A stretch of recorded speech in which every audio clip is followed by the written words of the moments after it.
Saya Yusuf Yohanes Manalu SPD.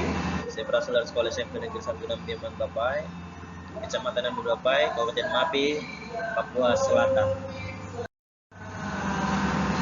Kita akan belajar tentang refleksi berpikir kritis dan penyelesaian masalah. Tujuan dari video ini adalah untuk mencapai pemahaman yang mendalam serta berpikir kritis dengan optimal guna memperoleh ide-ide yang berkualitas. Kita masuk di pertanyaan refleksi berpikir kritis dan masalah. Pertama, apa hal baru yang Anda pelajari tentang berpikir kritis dan penyelesaian masalah? Yang pertama yang dapat saya ambil ialah bisa menelusuri bukti, mana fakta dan mana bukti. Dari pelajaran ini saya bisa berpikir kritis dan menyelesaikan masalah. Pertama ialah harus bisa menelusuri bukti supaya kita bisa menyelesaikan fakta dan mana bukti. Kedua, bertanya terus, karena semakin kita bertanya, semakin kita tahu, semakin kita banyak bertanya, semakin kita tahu apakah itu fakta atau opini. Ketiga, metakognisi, ialah berpikir tentang bagaimana kita berpikir. Jadi sebelum kita berpikir dulu. Sebelum berbicara, kita berpikir dulu. Yang kedua, bagaimana lembar aksi 1 membantu Anda untuk melatih berpikir kritis. Ya, sangat membantu. Pertama, meningkatkan pembelajaran berkualitas. Karena dalam satu lembar itu banyak pertanyaan-pertanyaan dan pernyataan-pernyataan yang membantu saya sebagai guru untuk berpikir kritis. Dua, membantu kita menjadi tahu membedakan fakta dan opini. Ketiga, membantu meningkatkan kemampuan bertanya.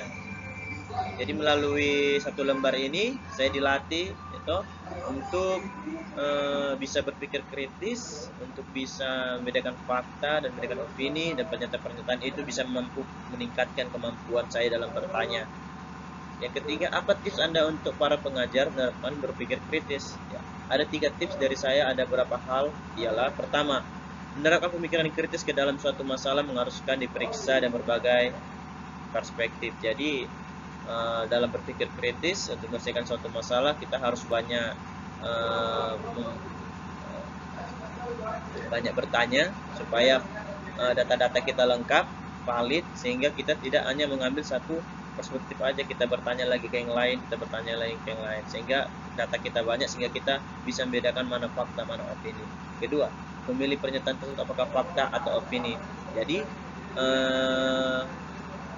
kita harus memilih pernyataan yang kita kumpulkan sehingga kita bisa dapat membedakan fakta mana dan mana opini. Yang ketiga, melakukan evaluasi dan refleksi diri. Ketika kita sudah menyimpulkan, ketika kita sudah menyelesaikan masalah, kita evaluasi. Kita evaluasi apakah pernyataan tadi, apakah kesimpulan tadi sudah benar, dan kita refleksi diri di mana kesalahan-kesalahan kita supaya untuk kedepannya kita menjadi semakin lebih baik. Penutup, akhir kata, untuk memajukan pendidikan Indonesia yang berkualitas dibutuhkan guru yang bisa berpikir kritis dan mampu menyelesaikan setiap permasalahan dengan baik dan mengambil kesimpulan berdasarkan fakta.